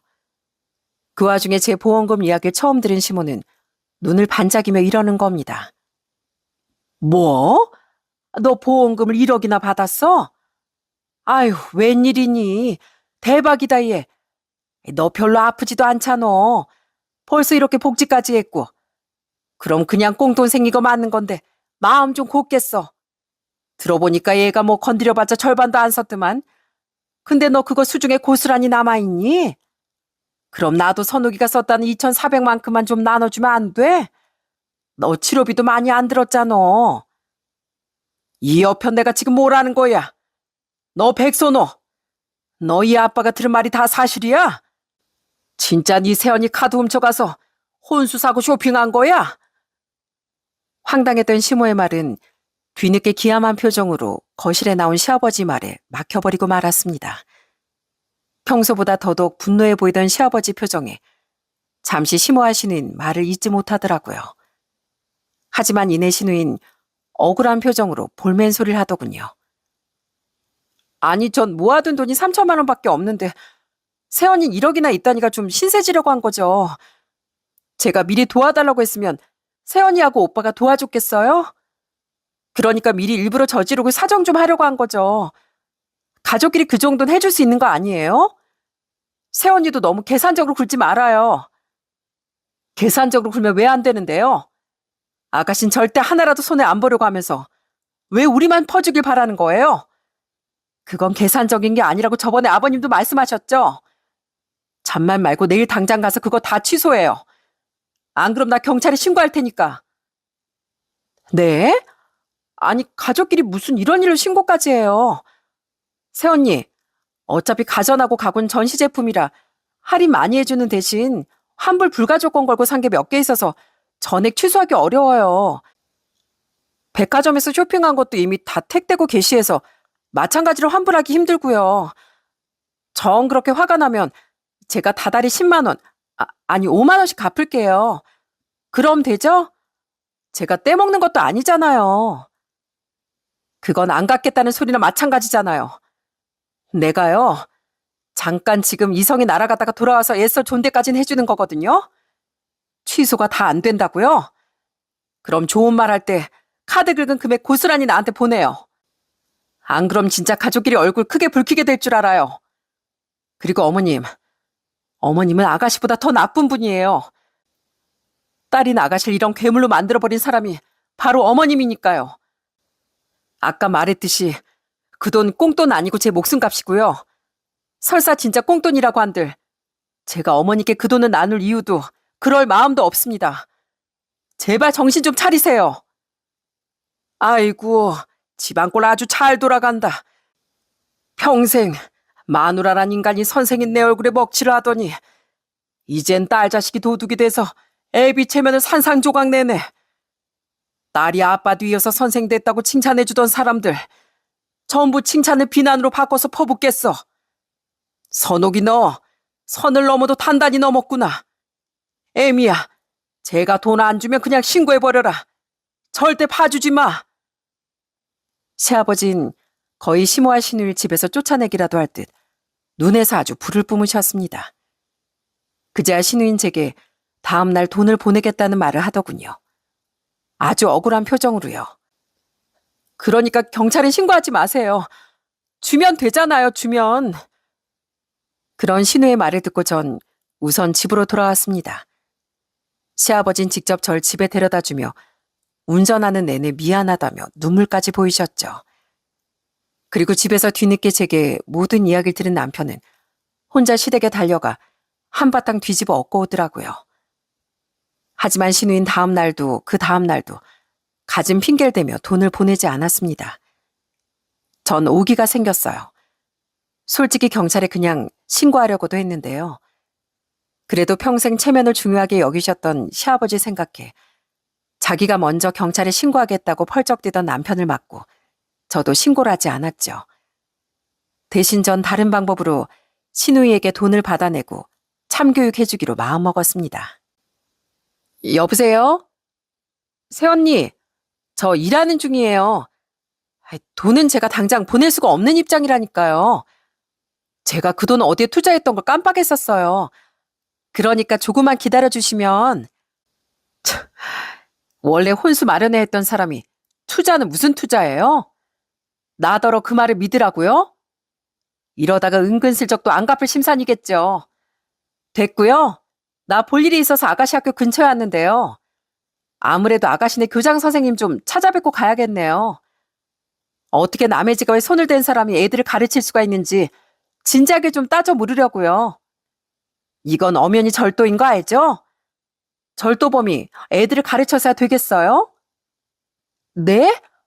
아니, 제가 안 주겠다는 게 아니잖아요.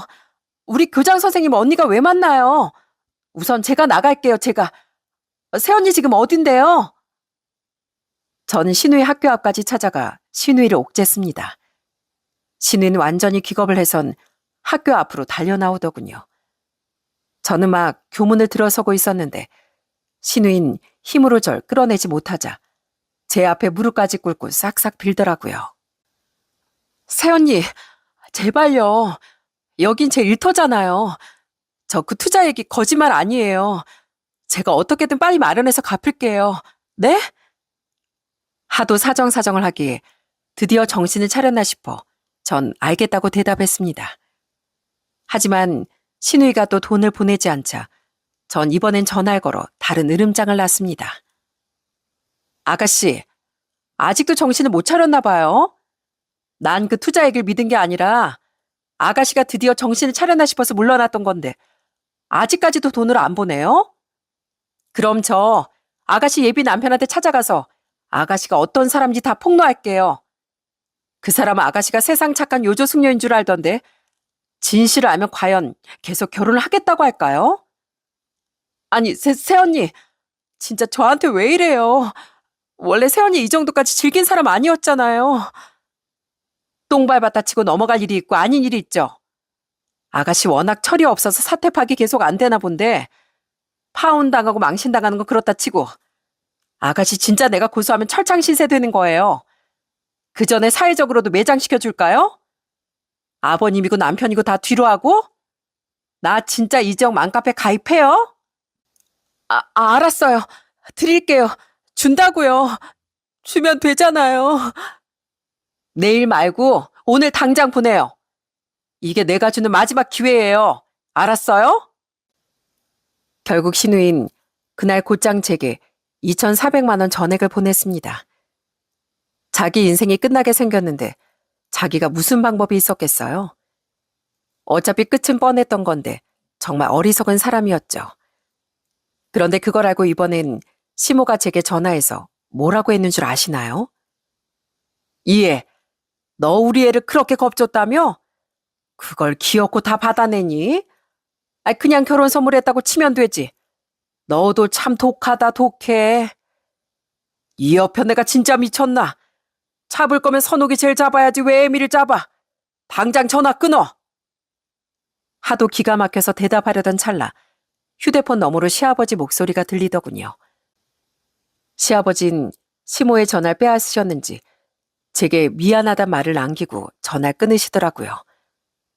아마 그날 시모는 시아버지께 욕을 작살나게 먹었을 겁니다. 그리고 옆에 있던 남편은 자기가 직접 시모에게 전화해 제대로 으름장을 놓더라고요. 암에 걸린 저희 집사람한테 하셨던 행동 저 평생 잊지 못할 겁니다. 어머니도 선옥이도 저 이제 안 볼 거예요. 저한테 가족 취급 받고 싶었으면 최소한 저희 집사람한테 그랬으면 안 되는 거죠. 전 이제 앞으로 아버지만 찾아뵙고 살 거예요. 아셨어요? 선옥이한테도 앞으로 저한테 동생 취급 받을 생각하지 말라고 똑똑히 전하세요. 그렇게 제가 신우에게 돈을 돌려받고 남편이 시모와 신우에게 절연 선언을 하는 것으로 소동은 마무리됐습니다. 그나마 신우인 평소 제게 너무 잘해주셨던 시아버지 덕에 전과자가 되고 사회적으로 매장당하는 일만은 면했던 거죠. 그리고 신우의 결혼은 결국 무산됐습니다. 정말 대박이었던 게 시아버지가 직접 신우의 남자친구를 불러 신우이가 제 카드를 훔쳐갔던 일을 이야기해 주셨다고 해요. 내가 차마 그 총각한테 미안해서 가만히 못 있겠더라고. 그래서 불러서 솔직히 말했지. 우리 딸 이런 앤데 결혼 다시 한번 잘 생각해 보라고. 그 총각도 생각 있는 사람이었으니 파혼을 결정한 거야. 그 일로 선옥이겐 울고불고 나한테 아주 난리를 치더구나. 네 시애미도 당신이 아빠냐면서 화를 내는데 아주 지긋지긋해서 소리를 빽 질렀다. 문제 많은 내 자식 치워버리자고 남의 집 귀한 아들 인생 망치는 것도 못할 일이었고 더는 네 시애미하고도 못 살겠다고. 시아버진 체면이고 뭐고 더는 시모와 못 살겠다는 폭탄 발언을 하셨다더군요. 화들짝 놀란 시모는 그제야 시아버지께 싹싹 빌었다는데 시아버진 이미 마음을 굳히셨다고 하더라고요. 체면 차리다. 내 인생도 모자라. 성민이랑 애미 네 인생까지 피곤하게 만든 거 아니냐. 이제라도 다 바로잡아야지. 그런데 웃긴 게 뭔지 아십니까? 당장 집에서 쫓겨나게 생겼던 시모와 신우인 저희 집 앞까지 쫓아 모든 원망을 저에게 돌렸다는 거예요. 내가 파혼당한 건 다 세연이 때문이에요. 애초에 그 1억을 왜 받아가지고 나한테 그런 욕심이 생기게 만들어요. 오빠가 그때 1억 얘기를 안 했으면 내가 세연이 카드 훔칠 일도 없었을 거 아니야. 그럼 나 파혼도 안 당했을 거고 아빠가 나랑 엄마더러 나가라고 하는 일도 없었을 거야. 선옥이 말이 맞아. 그 양반이 얼마나 고지식한 양반인데 이번 일만 없었어도 다 늙어서 나한테 이혼하자고 하는 일 없었을 거야. 이제 우리 인생은 어떡하냐? 이 나이에 내가 무슨 이혼이야? 아직도 두 사람 다 정신 못 차렸네요. 야, 백선호. 이 자기밖에 모르는 기집애야. 절도까지 저지른 거 아버님 생각해서 봐줬으면 감사합니다 하고 조용히 있을 일이지. 여기까지 와서 또 내 탓을 해? 네가 아니라 지천에 깔린 유혹이 문제라고 생각하면 그냥 네가 눈도 귀도 닫고 살아. 이기적인 것도 정도껏 쉬어야지. 오죽했으면 아버님이 딸인 너더러 나가라고 하셨겠어. 그리고 어머님, 제가 보기에 어머님은 꼭 이번이 아니더라도 언젠간 이혼당하셨을 거예요. 제 탓할 시간에 어머니 그동안 어떻게 행동해왔는지, 오죽했으면 남편에게도 아들에게도 버림받게 된 건지 곰곰이 한번 생각해 보시라고요. 아시겠어요? 그때 남편이 있었다면 아마 더 큰 난리가 났을 겁니다. 전 그들에게 마지막으로 이런 으름장을 덧붙였어요. 백선호, 너 한 번만 더 찾아와서 소란 피우면 그땐 나랑 경찰서에서 보게 될 줄 알아. 그땐 용서 같은 건 없어. 알았어? 어머님, 이제 유일하게 어머님 곁에 남은 가족인 아가씨마저 감옥 보내서 사라지게 하고 싶지 않으면 어머님도 이런 일 앞으로 없게 하시길 바래요. 그렇게 지금은 시간이 3년 정도가 지났습니다. 시아버진 끝내 시모와 이혼을 하셨고 시모는 시누이와 작은 집을 구해 둘이 나가 살게 됐어요. 아직 새로운 짝을 만나지 못한 시누인 파혼 사건으로 인해 삐져선 시아버지를 찾아뵙지도 않고 있는데 시아버진 뭐 아쉬울 거 없다고 말씀하시더군요. 와봤자 걔가 돈 얘기밖에 더 하겠니?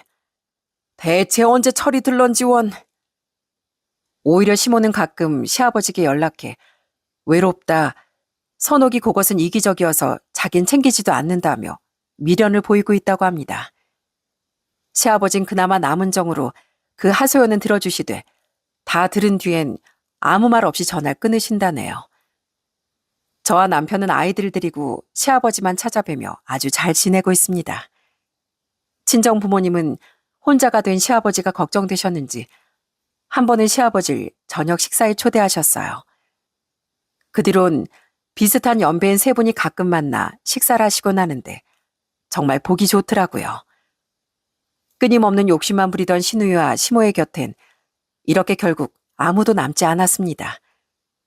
어쨌든 남편간 혈연이기에 평생 그들을 보지 않고 살 수는 없을 것 같습니다. 하지만 웬만하면 그들과 마주치는 일 없이 전 저희 남편과 아이들, 시아버지와 친정 식구들만 소중히 챙기며 앞으로 살아가려고 합니다. 제가 완치 판정을 받을 날도 그리 멀지 않았는데 부디 지금껏 건강을 유지하고 계신 저희 친정아빠처럼 저도 오래도록 건강 또한 지켜가고 싶네요.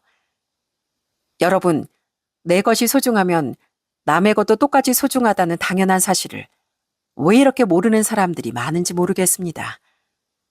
당장 5만 원짜리 지폐 2장만 잃어버렸다고 생각해도 모두 속이 쓰리시지 않나요? 그 쓰라림을 잘 알기에 누군가 돈을 잃거나 손해봤다고 하면 공감하며 안타까워하지 않습니까?